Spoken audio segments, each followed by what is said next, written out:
Tired of confusing tech jargon? Welcome to the Why Explained. We cut through the noise to decode the systems and explain the foundational principle. Have you ever stopped to think about what's actually going on in your head when you make a choice? Anything, from what to eat for lunch to which movie to watch. And how is that different? I mean, really different from how a machine decides something. Well, that's exactly what we're going to dive into. We're exploring that fascinating gap between our own intuition and cold, hard machine logic. So, to get us started, just picture this. You're standing outside an ice cream shop. It's a beautiful, sunny day. You look through the glass and you see all the options. You've got chocolate, vanilla, strawberry, maybe something wild like mango sorbet. So how on earth do you choose just one? That moment, right there, picking a flavor, that's a decision at its very core. It's the instant you commit to one thing, which means you have to leave all the other possibilities behind. And really, it's these tiny little commitments happening thousands of times every single day that end up shaping our entire lives. So how do we actually make that choice? Well, our brain doesn't just follow some strict step-by-step rule book. Nope. Instead, it pulls from everything, all at once. It's a mix of your memory, what did I get last time, your personal preferences, I just love chocolate, the context of the moment, wow, it's really hot out, and just a gut feeling. I kind of feel like something fruity today. It's this complex, flexible, and almost instant mashup. Okay, so that's us. Now, let's switch gears and take a look at how a machine handles a choice. And trust me, it's a completely different world. A computer doesn't have feelings or cravings, it has instructions. That's it. The whole process is super rigid and logical. First, a computer gets some data, like a timer hitting 0 on a traffic light. Then it finds the rule that matches that data. Maybe the rule says, when timer hits 0, turn the light red.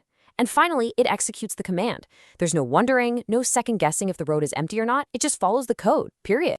And that right there brings us to the real heart of the issue. What happens when life doesn't play by the rules? When something totally unexpected happens. This is where the two ways of making a decision really dramatically go their separate ways. This example just illustrates the difference perfectly. So imagine you're driving and your usual route home is blocked. As a human, what do? You adapt, right? You remember other streets, maybe you pull up a map on your phone, you find a new way. But a simple rule-based computer, it gets completely stuck.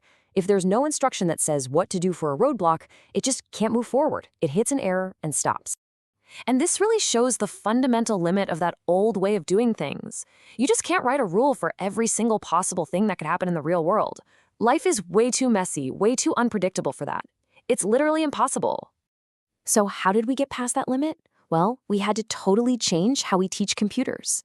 Instead of just giving them a long, rigid list of instructions, we started showing them millions of examples.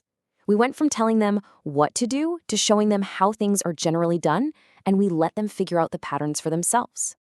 You can think about it like this. You don't give a child a 1,000-page manual on traffic physics and flow patterns to teach them how to cross the road.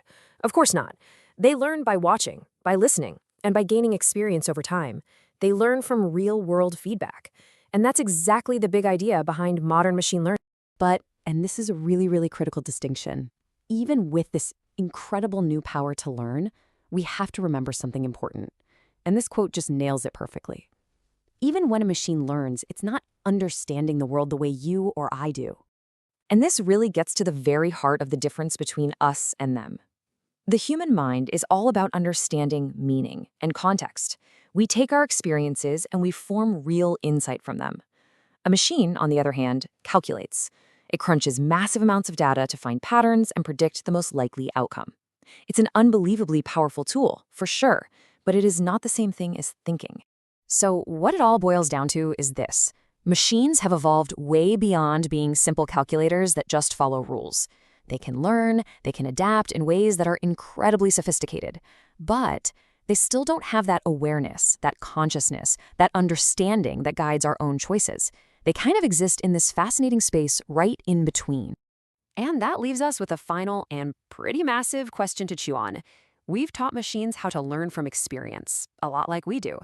But does that path eventually lead them to true understanding?